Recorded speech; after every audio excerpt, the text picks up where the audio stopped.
Antes de comenzar, no olvides suscribirte a nuestro canal de YouTube y activar la campana para recibir notificaciones.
Muy buenas tardes, mis queridos hermanos, amigos, visitas. Estoy muy contento de poder compartir con ustedes este último tema de la serie que hemos estado trazando durante el transcurso de esta semana.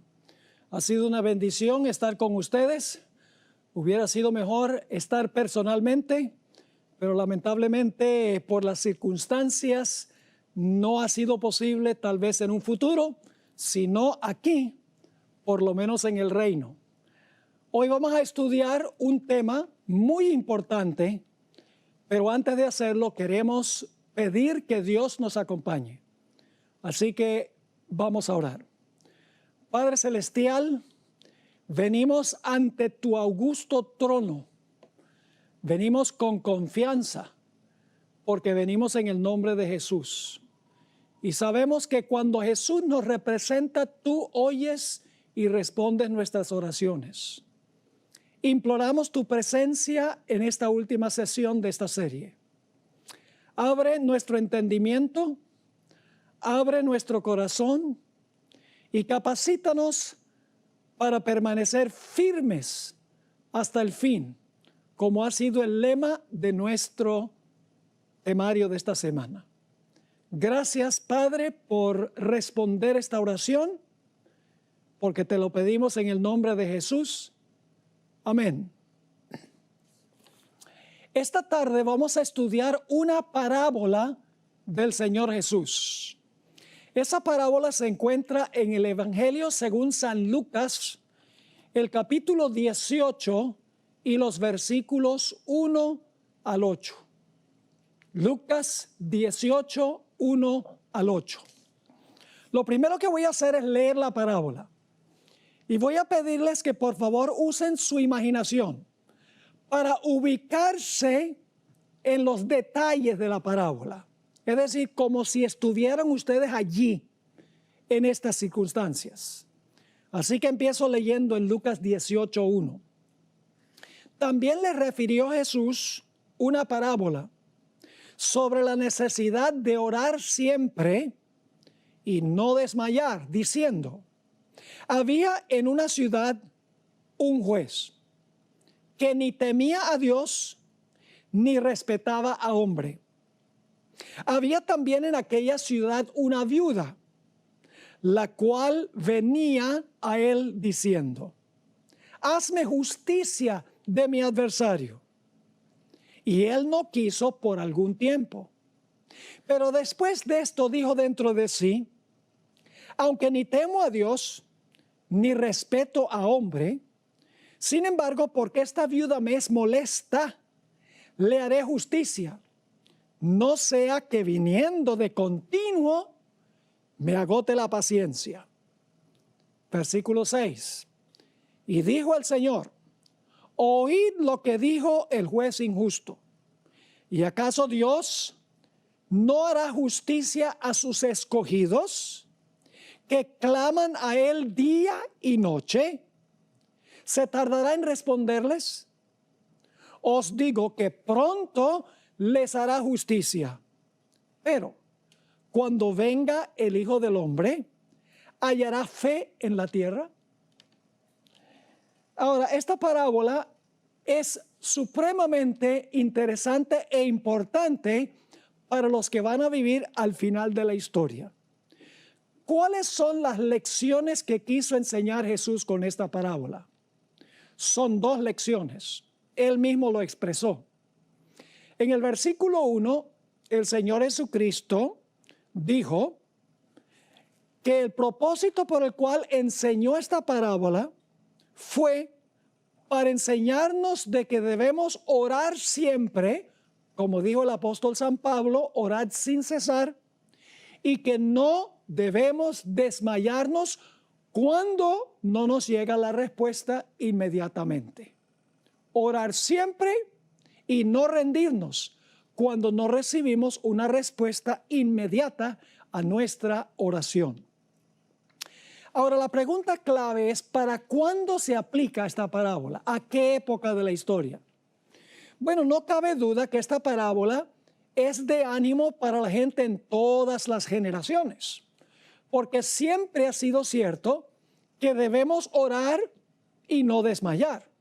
Es decir, la parábola se aplica a los cristianos de todas las épocas. Pero la parábola tiene una aplicación especial, única, a aquellos que vivirán al final de la historia durante el gran tiempo de angustia. Y alguno podrá preguntar: ¿por qué, pastor? ¿Cómo sabe usted eso? Por el contexto de la parábola. La parábola aparece entre referencias a la segunda venida de Cristo. En el capítulo 17 de Lucas, inmediatamente antes de la parábola, Jesús venía diciendo: como fue en los días de Noé, así será también la venida del Hijo del Hombre. Luego dijo: como en los días de Lot, así será la venida del Hijo del Hombre. Y luego, cuenta la parábola. Y la parábola termina con una referencia a la segunda venida. Termina con la pregunta, cuando venga el Hijo del Hombre, ¿hallará fe en la tierra? Es decir, que la parábola se encuentra entre referencias a la segunda venida. A esa época especialmente tiene aplicación esta parábola específicamente. Ahora vamos a mirar los elementos y los personajes de la parábola. En primer lugar, en el versículo 2 encontramos que había un juez. Dice en el versículo 2, había en una ciudad un juez que ni temía a Dios ni respetaba a hombre. ¿Qué significa eso? Que el juez no temía a Dios ni respetaba a hombre. Sencillamente significa que este juez era un hombre secular. No tenía ninguna inclinación religiosa. Desempeñaba su función sin ninguna connotación religiosa. Era una persona no necesariamente irreligiosa, pero una persona secular sin ninguna inclinación especial religiosa en la parábola. Luego tenemos una viuda. Sigue diciendo allí, había también en aquella ciudad una viuda. La parábola hace muy claro que esta viuda, podríamos decir, no tenía dónde caerse muerta. No tenía hijos, no tenía casa, lógicamente no tenía esposo, no tenía amigos, no tenía dinero. Su única esperanza radicaba en que el juez le hiciera justicia sobre su adversario. Esto nos lleva al versículo 3, a donde la viuda decía, hazme justicia de mi adversario. Ahora, los que han estudiado esta parábola, los eruditos que han estudiado esta parábola, han llegado a la conclusión de que cuando el esposo de esta mujer murió, tenía una deuda muy grande con un acreedor. Y cuando murió, como no había pagado la deuda con el acreedor, el adversario le quitó todo lo que tenía el esposo y dejó a la pobre viuda en la calle, sin dinero, sin apoyo, sin nada. Y luego tenemos en la parábola la persistencia de la viuda, el clamor constante de la viuda. Dice en Lucas 18:3 nuevamente que la viuda decía, hazme justicia de mi adversario. El versículo 3 dice, la cual venía a él diciendo, hazme justicia de mi adversario.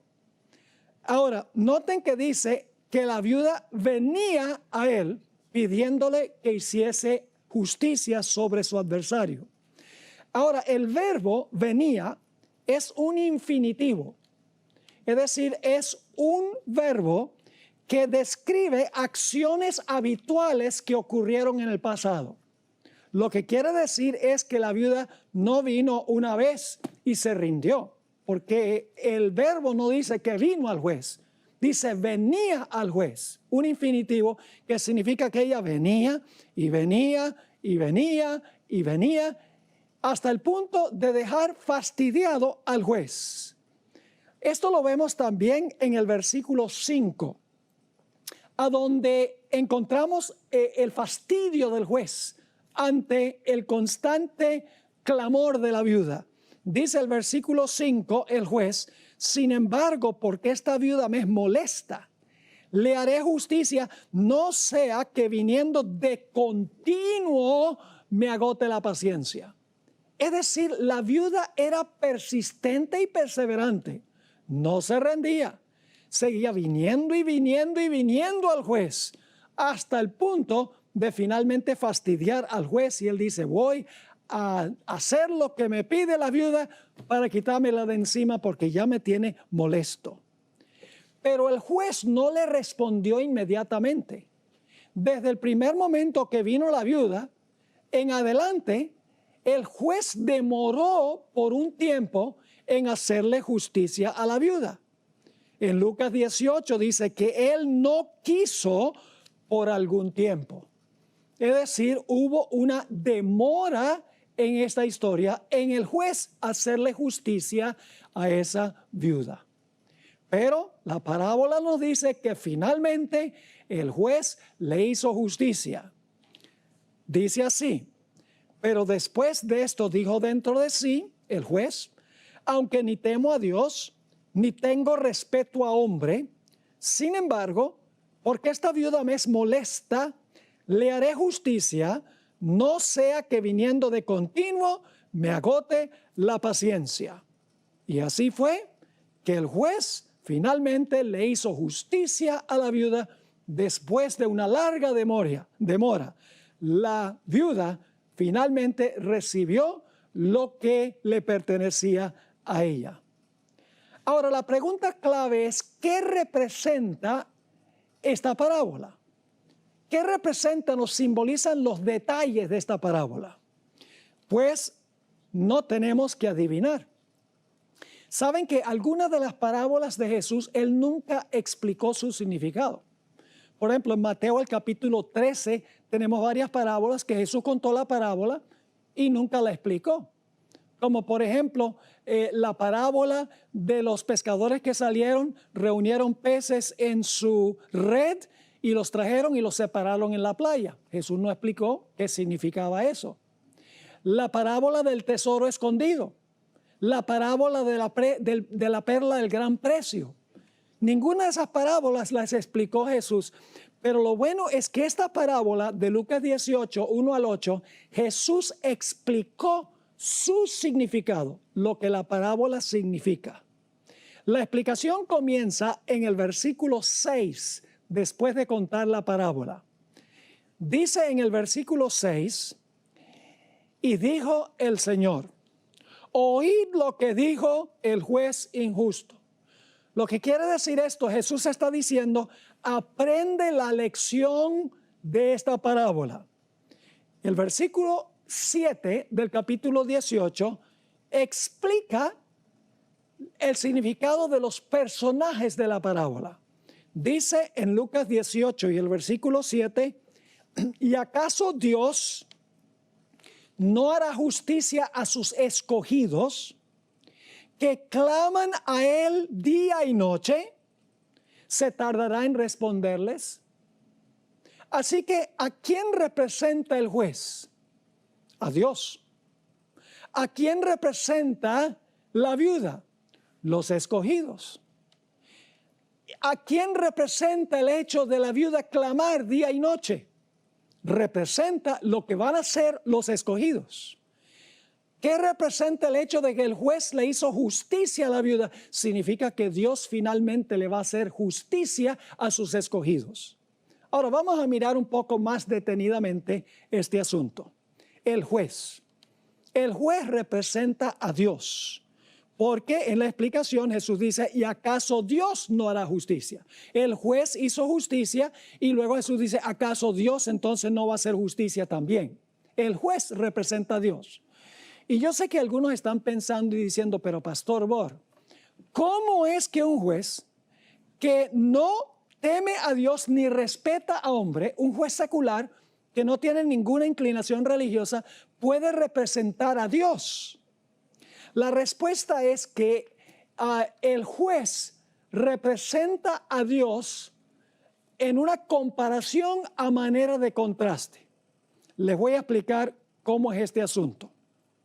Lo que está diciendo Jesús es que si un juez secular que no teme a Dios ni respeta a hombre, contesta las plegarias de una viuda para quitársela de encima, ¿cuánto más Dios va a responder las plegarias de los escogidos porque los ama? El juez responde la plegaria de la viuda para quitársela de encima. Dios también responde la plegaria de los escogidos, pero no por quitárselos de encima, sino porque los ama. Ambos responden, pero por diferentes razones. Es decir, el juez representa a Dios. Ahora, ¿quién representa a la viuda? La viuda representa a los escogidos. Nuevamente Jesús dijo: ¿acaso Dios no hará justicia a sus escogidos? Así que el juez hace justicia a la viuda y Jesús dice que Dios va a hacer justicia a sus escogidos. Los escogidos son representados por la viuda, en otras palabras. Ahora, ¿qué representa una mujer simbólicamente en la Biblia? Yo creo que todos los que están escuchando, por lo menos la vasta mayoría, saben lo que representa una mujer simbólicamente en la Biblia. Una mujer representa la iglesia. Si es una mujer pura, como en Apocalipsis 12, representa una iglesia pura. Si es una mujer ramera, como en Apocalipsis 17, representa una iglesia que ha apostatado, una iglesia que se ha prostituido. Pero ahora les voy a hacer una pregunta que probablemente nadie les ha hecho nunca. Y es, si una mujer pura representa una iglesia pura, una mujer ramera representa una iglesia caída, una iglesia apóstata. Pero ¿qué representa una iglesia o una mujer viuda? ¿Qué representa el hecho de que esta mujer es viuda? Claramente, la viuda que no tiene ningún apoyo humano representa la iglesia final que va a pasar por una situación donde no hay circunstancias normales. Representa una iglesia que va a ser oprimida y destituida por un adversario. Una iglesia que carece de todo apoyo humano. Una iglesia saqueada por el adversario. Una iglesia que está pasando por un tiempo de angustia cual no se ha visto jamás en la historia del mundo, donde la iglesia, los fieles, los escogidos, perderán todo apoyo humano. Noten Mateo 24 y el versículo 21, el versículo 22 y luego el versículo 24. ¿Cuándo van a vivir los escogidos? Esa es una pregunta muy importante. ¿Cuándo van a vivir los escogidos? El Señor Jesucristo explicó cuándo van a vivir los escogidos. Si ustedes recuerdan, nuestros primeros dos temas tuvieron que ver con Mateo el capítulo 24. Y allí estudiamos en cuanto a la tribulación del versículo 9 y la gran tribulación, el tiempo de angustia, empezando en el versículo 21. Vamos a leer los versículos 21 y 22 y luego el 24. Dice aquí, porque habrá entonces gran tribulación, cual no la ha habido desde el principio del mundo hasta ahora, ni la habrá. Y si aquellos días, es decir, de la gran tribulación, no fuesen acortados, nadie sería salvo. Ahora escuchen bien, mas por causa de los escogidos, aquellos días serán acortados. ¿Cuándo van a vivir los escogidos? En la gran tribulación. Esta parábola se aplica a la iglesia en medio de la gran tribulación. El versículo 24 dice, porque se levantarán falsos cristos y falsos profetas, y harán grandes señales y prodigios, de tal manera que engañarán, si fuere posible, aún a los mismos escogidos. Nuevamente, la palabra escogidos se refiere a aquellos que van a pasar por este tiempo de angustia final. Se van a tener que enfrentar a falsos cristos y falsos profetas que van a hacer señales, prodigios y milagros para tratar de engañar a los escogidos. La viuda representa a los escogidos, y los escogidos son aquellos fieles de la iglesia, los que no son zarandeados, los que quedan firmes hasta el fin, aquellos que van a perder todo apoyo humano, pero no perderán su confianza y su vínculo con el Señor. Ahora, ¿quién representa el adversario? ¿Quién es el adversario de la iglesia que va a saquear al remanente final y los va a dejar sin nada? Bueno, la parábola no nos dice quién es el adversario. Por eso tenemos que ir a otras partes de la Biblia para ver quién es el adversario, a donde se usa la misma palabra adversario, la palabra griega antidikon. Primera de Pedro 5:8 identifica al adversario. Aquí dice el apóstol Pedro, sed sobrios y velad, porque vuestro adversario, la misma palabra de la parábola, vuestro adversario el diablo, como león rugiente, anda alrededor buscando a quien devorar. Y en Apocalipsis 12, el dragón, Satanás, está acechando y persiguiendo a la mujer. Y la mujer tiene que huir al desierto y dejar todo atrás. Es decir, el adversario que va a saquear a los fieles, al remanente fiel, los va a dejar sin nada, sin familia, sin amigos, sin posesiones, sin casas, sin carros, sin dinero, sin libertad, inclusive en la cárcel. Es Satanás. ¿Y qué va a hacer el pueblo de Dios durante ese tiempo? Bueno, el Señor Jesucristo dice que van a clamar día y noche para que Dios los libre de su adversario. Esa palabra clamar que se usa aquí en la parábola es una palabra muy fuerte, muy intensa en el idioma griego. Por ejemplo, se usa en Hechos 8 y el versículo 7 para describir a los espíritus inmundos que clamaban a gritos cuando los apóstoles los echaban. Se usa en Lucas 9 y el versículo 38, a donde un padre clama a Jesús para que sane a su hijo endemoniado. Y es la palabra que se usa en Mateo 27, 46, a donde Jesús clama a gran voz: Dios mío, ¿por qué me has desamparado?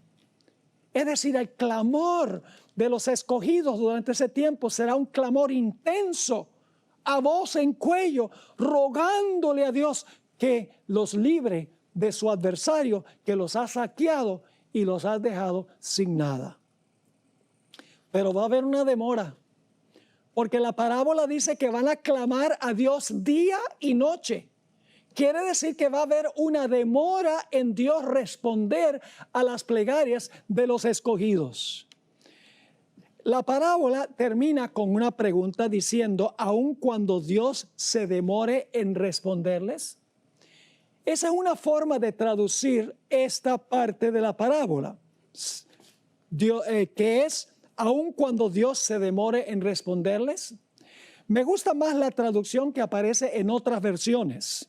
Por ejemplo, la Biblia de Jerusalén traduce así: ¿y acaso Dios no hará justicia a sus escogidos, que claman a Él día y noche, aun cuando se demore en ayudarlos?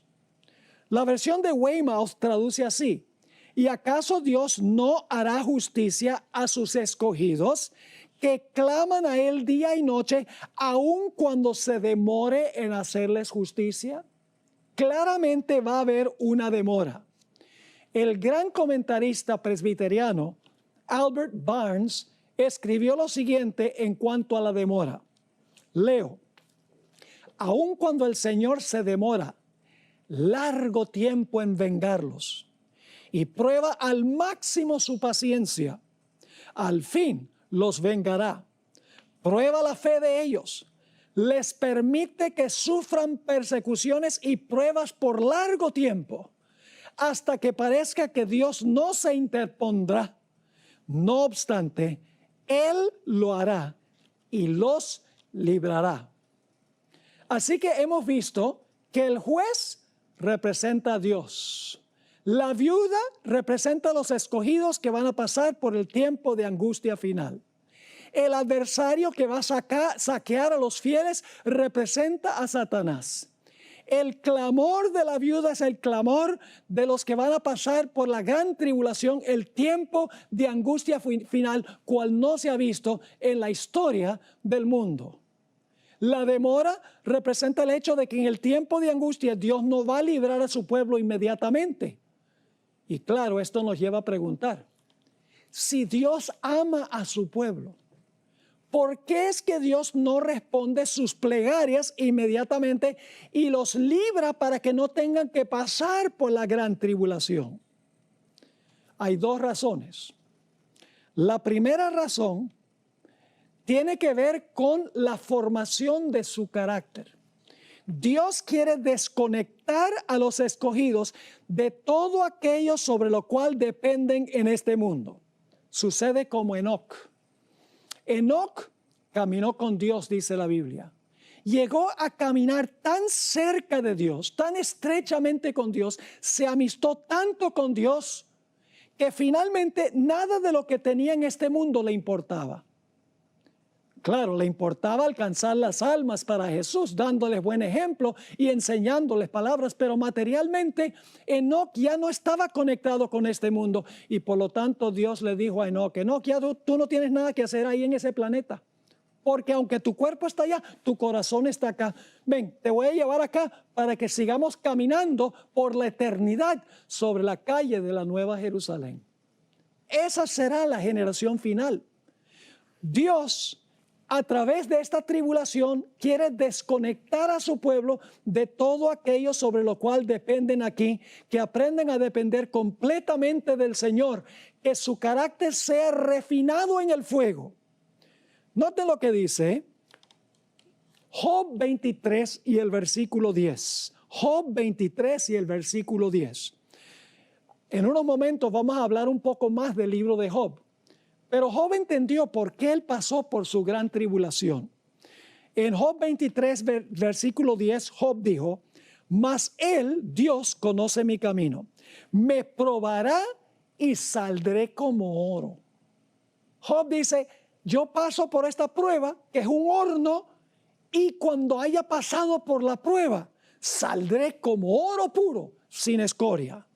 En Isaías 48 y el versículo 10 se compara también el proceso de purificación del carácter con la purificación de metales. Dice en Isaías 48, 10, Dios está hablando, he aquí te he purificado y no como a plata.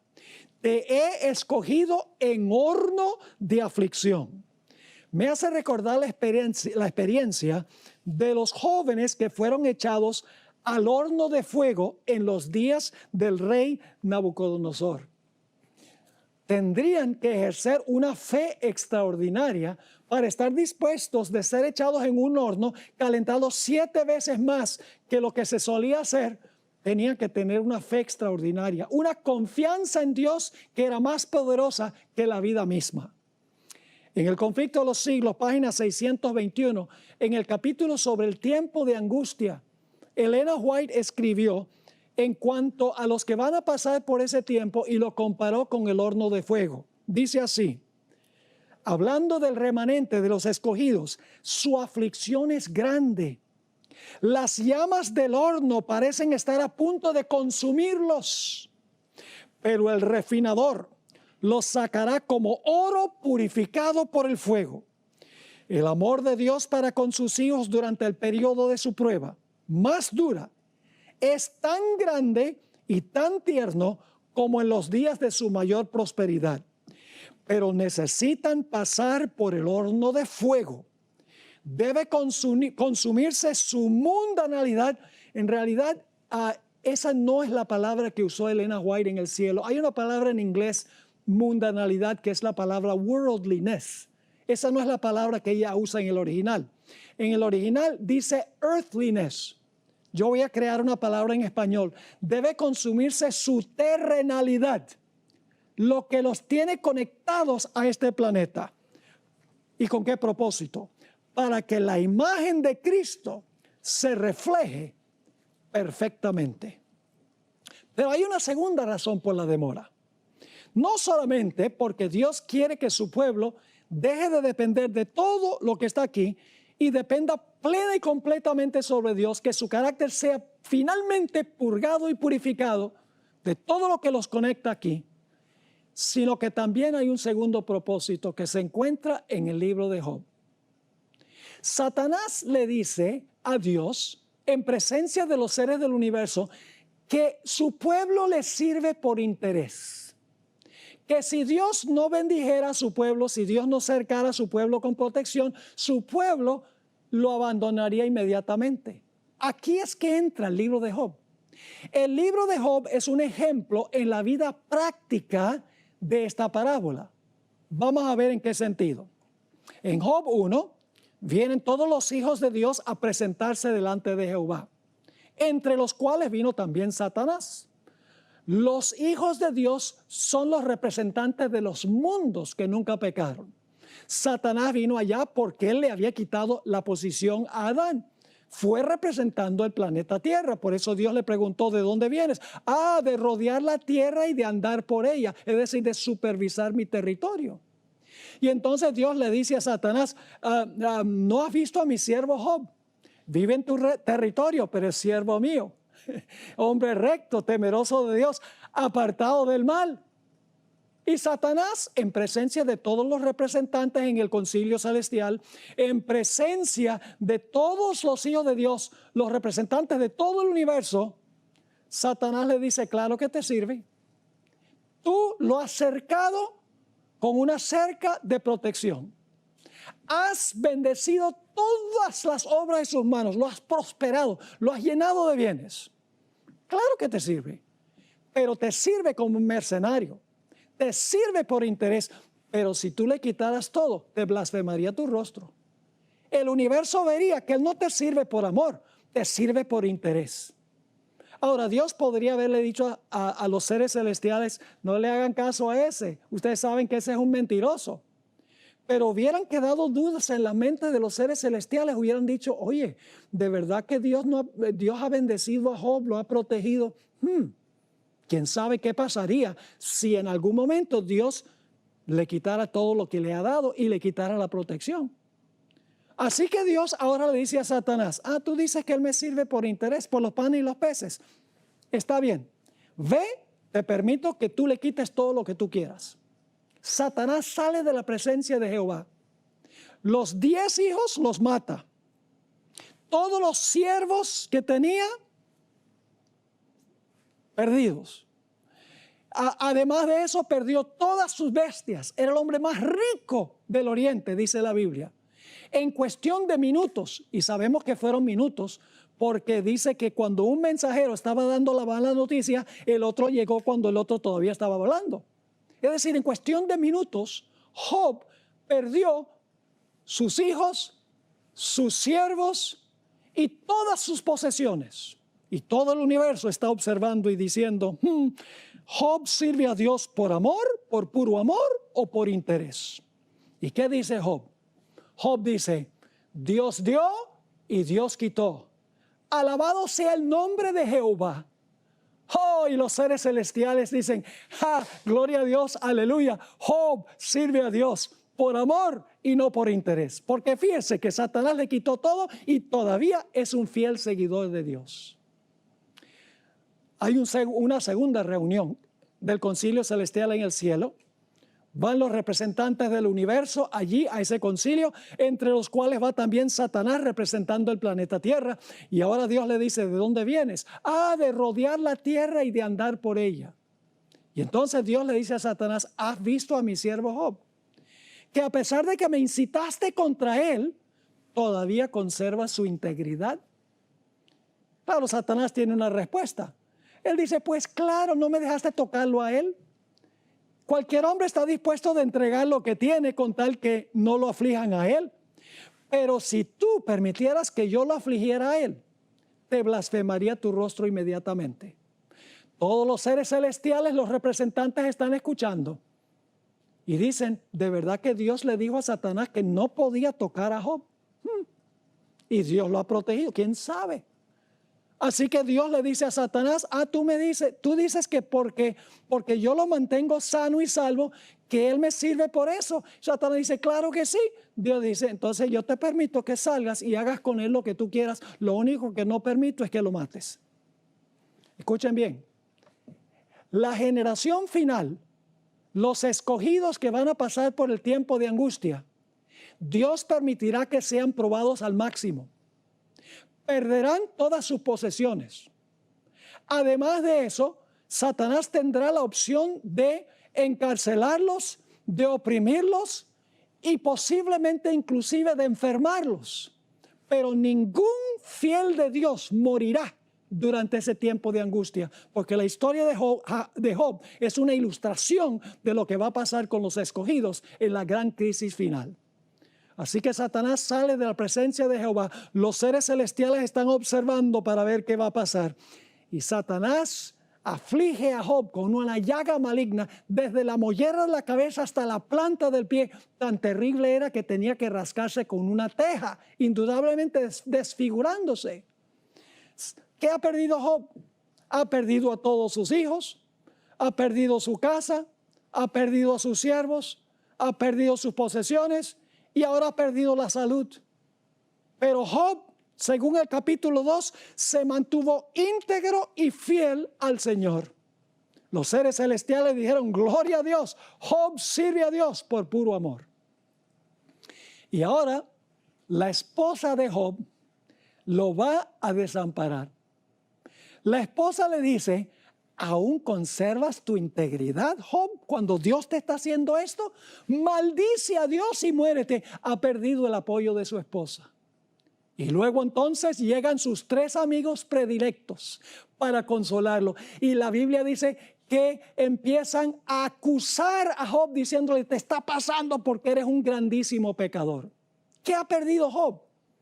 Ha perdido a sus hijos, ha perdido su casa, ha perdido sus siervos, ha perdido sus posesiones, ha perdido su salud, ha perdido el apoyo de su esposa, ha perdido el apoyo de sus amigos. Y si ustedes miran el resto del libro, van a encontrar que aparentemente Dios también ha desamparado a Job. Porque desde el capítulo 3 hasta el capítulo 38 de Job, Job está clamando a Dios para que Dios le explique por qué está pasando esto, porque esto es absurdo. No tiene significado, no tiene explicación de por qué Dios lo prosperó y lo bendijo y ahora Dios retiró su protección y le está pasando todo esto. Job no entiende. Y si ustedes leen el capítulo 3 hasta el capítulo 38, Job, como la viuda, está clamando a voz en cuello, Dios, por favor, dame una explicación. Yo sé que si yo pudiera ir allá al cielo, a tu trono, y presentar mi caso, tú entenderías mi punto de vista y tú me vindicarías. ¿Por qué está pasando esto? No lo entiendo. ¿Por qué mi mejor amigo me está tratando así? ¿Y cuál es la respuesta de Dios? La respuesta de Dios es un rotundo silencio, una demora. ¿Saben ustedes, mis hermanos y hermanas, que Dios puede responder nuestras oraciones en 3 diferentes formas? Ustedes dicen, ¿cómo que 3? Sí, Dios puede contestar sí, Dios puede contestar no, o Dios puede contestar espérate. Esa es la contestación que no nos gusta a nosotros, que Dios nos haga esperar. Pero Dios hizo que Job esperara un largo tiempo. Como con la viuda, él está clamando a Dios porque ha perdido todo lo que tiene, todo apoyo, lo ha perdido. No entiende lo que está pasando. Pero Job dice, aunque me matare, aún en él confiaré. ¿Por qué razón entonces es que Dios va a permitir que sus fieles pasen por el tiempo de angustia final? Porque Satanás va a usar la misma acusación contra la generación final que usó contra Job. Job es un tipo o una ilustración de toda una generación de santos al final de la historia. Satanás dice que los fieles de Dios sirven a Dios por interés. Porque Dios los bendice, porque Dios los protege, porque Dios pone una cerca, una valla de protección alrededor de ellos. Al final, Satanás va a usar el mismo argumento. Y todo el universo va a estar observando lo que está pasando en este planeta. Dios va a demostrar que los que pasen por el tiempo de angustia final, ellos van a ser fieles a Dios, aunque pierdan la vida. Aunque no la van a perder.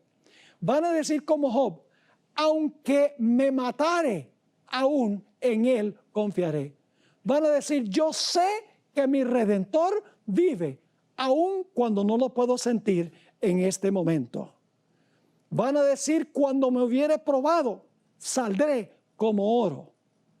Es decir, la generación final va a demostrarle al universo que Dios tiene un pueblo que sirve a Dios por puro amor, que no les importa perder todo, inclusive dispuestos de entregar la vida por amor a Dios. Así que Dios va a permitir que su pueblo pase por esto para darle una demostración de la fidelidad de los fieles durante el tiempo de angustia. ¿Saben ustedes que la más hermosa ilustración de esta historia que contó Jesús, de esta parábola que contó Jesús, se encuentra en la misma vida de Jesús. Vamos a mirar los elementos en la vida de Jesús.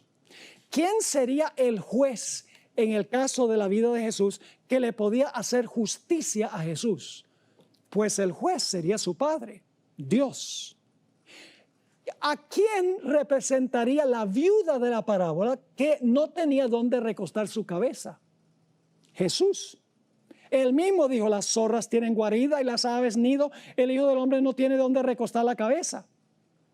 Y cuando Jesús colgó en la cruz del Calvario, el Señor Jesucristo no tenía nada, ni siquiera la ropa la tenía puesta. Así que el escogido de la parábola es Jesús. ¿Quién es el adversario? El adversario en el caso de Jesús, es Satanás, quien le quitó todo a Jesús lo que tenía. En el huerto del Getsemaní nos dice que Jesús comenzó a entristecerse y angustiarse en gran manera. 3 veces en el huerto le rogó a su padre, fíjense la demora, le ruega a su padre que si es posible le quite la copa de su angustia, porque está pasando por un terrible tiempo de angustia, sudando grandes gotas de sangre. ¿Cuál fue la respuesta de su padre? La respuesta de su padre fue silencio rotundo. En la cruz del Calvario Jesús clamó, Dios mío, ¿por qué me has desamparado? Es decir, en el caso de Jesús, el Padre se demoró en responder a las plegarias de Jesús. Hubo una demora. Así que en el caso de Jesús, el juez es Dios el Padre. El escogido es el Señor Jesucristo. El adversario que saquea a Jesús es Satanás. El tiempo de angustia es el tiempo de angustia que pasó Jesús en el Getsemaní y en la cruz. La demora es que el Padre no le respondió inmediatamente. Noten Hebreos 5 y el versículo 7. Y Cristo, en los días de su carne, es decir, mientras estuvo en esta tierra como ser humano, ofreciendo ruegos y súplicas, con gran clamor y lágrimas. ¿Ven el clamor de la viuda aquí?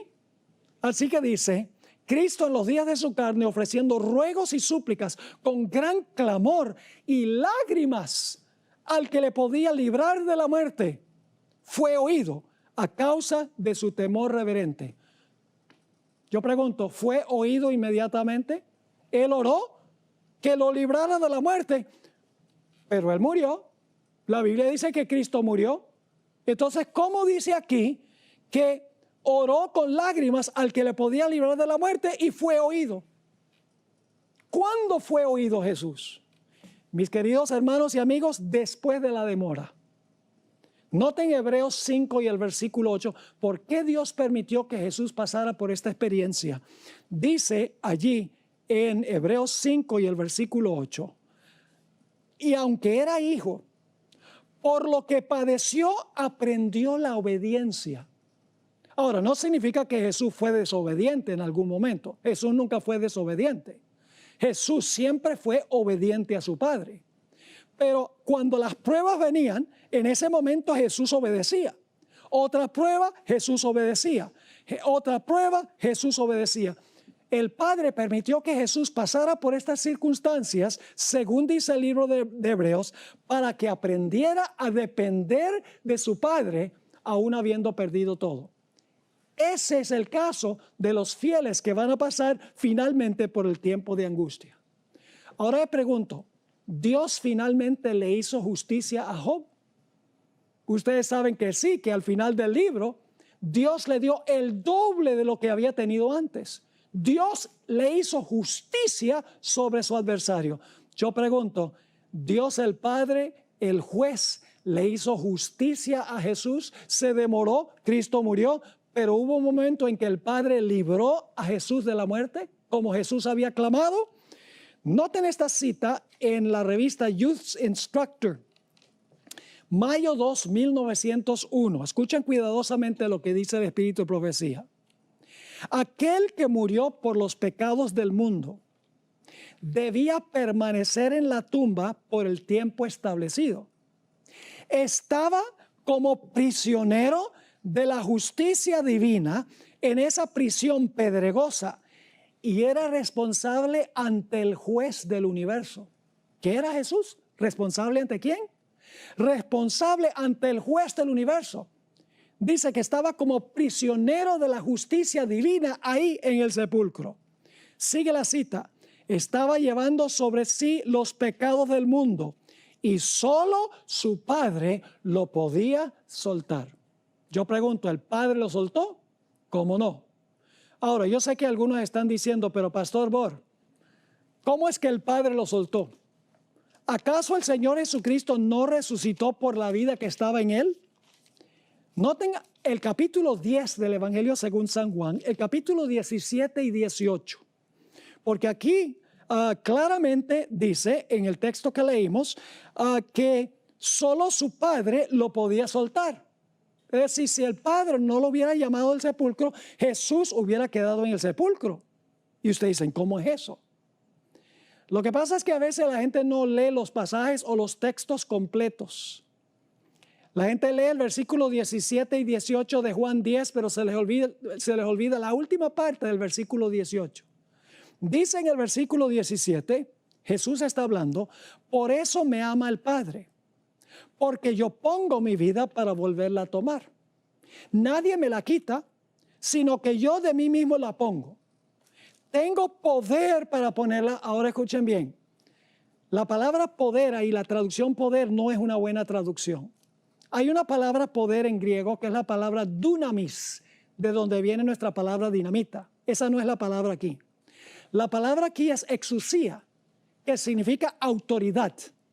Así que Jesús dice, tengo autoridad para poner mi vida y tengo autoridad para volverla a tomar. ¿De dónde recibió Jesús o de dónde sacó Jesús la autoridad para resucitar? Hay que leer la última parte del versículo 18. ¿De dónde recibió Cristo su autoridad para resucitar? Dice, este mandamiento recibí de mi Padre. Ahora déjeme dramatizar lo que sucedió. Muy temprano, el primer día de la semana, esto lo describe el Espíritu Profecía, descendieron dos ángeles del cielo. Uno de los ángeles removió la piedra, el otro ángel se paró delante del sepulcro y con una voz que sacudió la tierra y rajó las piedras, dijo, oh Hijo de Dios, tu Padre te llama.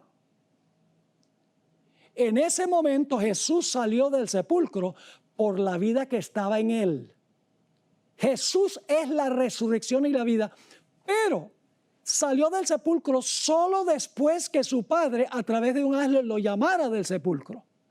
Es decir, cuando el Padre le autorizó a Jesús, Jesús salió del sepulcro por la vida que estaba en él. Pero fue por autoridad de su Padre, lo dice claramente, este mandamiento recibí de mi Padre. Allí finalmente el Padre respondió la plegaria persistente e insistente de Jesús. No, el Padre no lo libró de morir, pero lo libró de la muerte en la mañana de la resurrección. Ahora, ¿saben ustedes que la experiencia de Jesús se va a repetir en su pueblo? Quiero leerles una cita que no está en español hasta donde yo sepa, yo la busqué. Está en la Review and Herald, abril 14, 1896, a donde la sierva del Señor dice que nosotros vamos a pasar por la misma experiencia por la cual pasó el Señor Jesús. Voy a leerles esa cita ahora. Las fuerzas de las tinieblas se unirán con agentes humanos. ¿Quiénes son las fuerzas de las tinieblas? Satanás y sus ángeles. ¿Se van a unir con quiénes? Se van a unir con agentes humanos que se han entregado al control de Satanás. Y ahora viene la parte clave. Y se revivirán las mismas escenas que ocurrieron cuando Jesús fue juzgado, rechazado y crucificado. Se va a repetir eso. Ya no con Jesús, sino con el pueblo de Jesús, con el cuerpo de Cristo. Sigue diciendo, al entregarse a las influencias satánicas, los hombres se transformarán en demonios. Y aquellos que fueron creados a imagen de Dios, los que fueron formados para honrar y glorificar a su Creador, se convertirán en habitación de dragones. Y Satanás verá en una raza apóstata su obra maestra de maldad. ¿Cuál es esa obra maestra de maldad que va a mostrar a Satanás en una raza apóstata? Seres humanos que reflejan su propia imagen. Es decir, al final de la historia va a haber dos grupos. Un grupo que refleja perfectamente la imagen de Jesús y otro grupo que refleja perfectamente la imagen de Satanás. ¿Pueden ustedes imaginarse cómo será este mundo cuando todos los impenitentes están bajo el control de Satanás? Los vientos ya no son retenidos, se le da rienda suelta a Satanás, solo que Dios dice, puedes hostigar a mi pueblo, puedes hostigar a los escogidos, puedes probarlos al máximo, pero no te permito que mates a ninguno de ellos.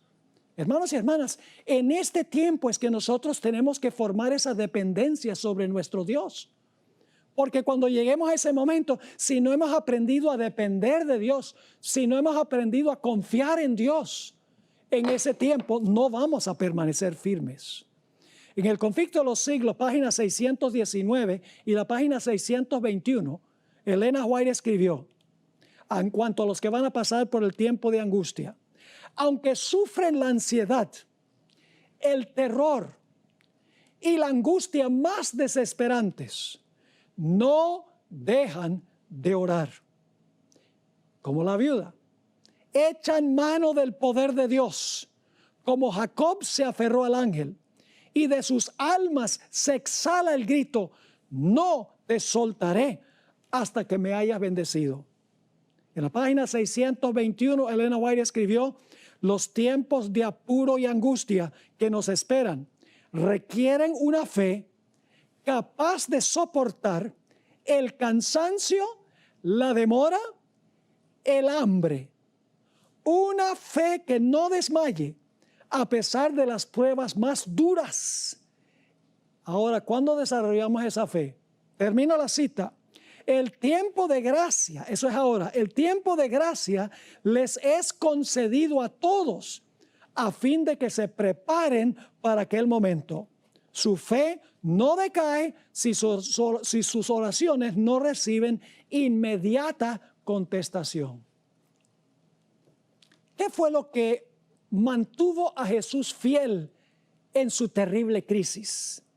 En el Deseo de todas las gentes, página 704, esta es una cita que tengo antes en mis notas, que pasé por alto, pero ahora lo voy a leer. Deseo de todas las gentes, página 704, Elena White escribió en cuanto a qué fue lo que sostuvo a Jesús en su crisis. Dice lo siguiente, entre las terribles tinieblas, aparentemente abandonado de Dios, fíjese, aparentemente abandonado de Dios, Cristo había vaciado las últimas heces de la copa de la desgracia humana. En esas horrorosas horas había confiado en la evidencia que antes recibiera de que era aceptado de su Padre. Conocía el carácter de su Padre, comprendía su justicia, su misericordia y su gran amor. Y mientras sumiso se confiaba a Dios, desapareció la sensación de haber perdido el favor de su Padre. Por la fe, Cristo venció. Este tiempo de gracia nos es concedido para aprender a depender sobre nuestro Dios. A veces, hermanos y hermanas, nosotros dependemos sobre nuestras emociones, sobre nuestros sentimientos, nuestro sentir. Si nosotros dependemos sobre nuestras emociones y cómo nos sentimos durante ese tiempo, vamos a fracasar. Porque no vamos a sentir la presencia de Dios. Vamos a saber que está presente por fe, pero no porque lo sentimos. Nos guiamos demasiado, hermanos y hermanas, por la forma en que nosotros nos sentimos. Si nos sentimos mal, renegamos de Dios y ¿por qué me está pasando esto? Si las cosas van bien, ay, Dios es tan bueno, mire cómo Dios me bendice. Pero no debemos depender sobre nuestras emociones, porque va a venir el momento en que nuestras emociones nos van a decir que Dios nos abandonó. Todas las circunstancias van a indicar de que Dios no está presente con nosotros, porque el remanente final lo perderá todo. Por eso tenemos que dejar de ser materialistas. No podemos ser como la esposa de Lot, que estaba enamorada de todo lo que tenía en Sodoma y miró hacia atrás y se convirtió en una columna de sal. Nosotros, hermanos y hermanas, no podemos caer en esa trampa. Nuestro hogar está en el cielo. Nuestra vivienda está en el cielo. Las bendiciones de Dios están para nosotros en el cielo, pero tenemos que pasar por un tiempo de angustia cual nunca se ha visto, y tendremos que depender sola y exclusivamente sobre Dios y no sobre nada más. Así que, mis queridos hermanos y hermanas, apreciadas visitas, aquellas personas que nos acompañan, hemos llegado ahora al fin de esta serie de temas que he presentado durante esta semana. Es mi oración que nosotros podamos vivir de acuerdo al lema que nosotros hemos adoptado para esta serie de conferencias: firmes hasta el fin. Que nada ni nadie pueda separarnos del amor de Dios que es en Cristo Jesús, nuestro Salvador.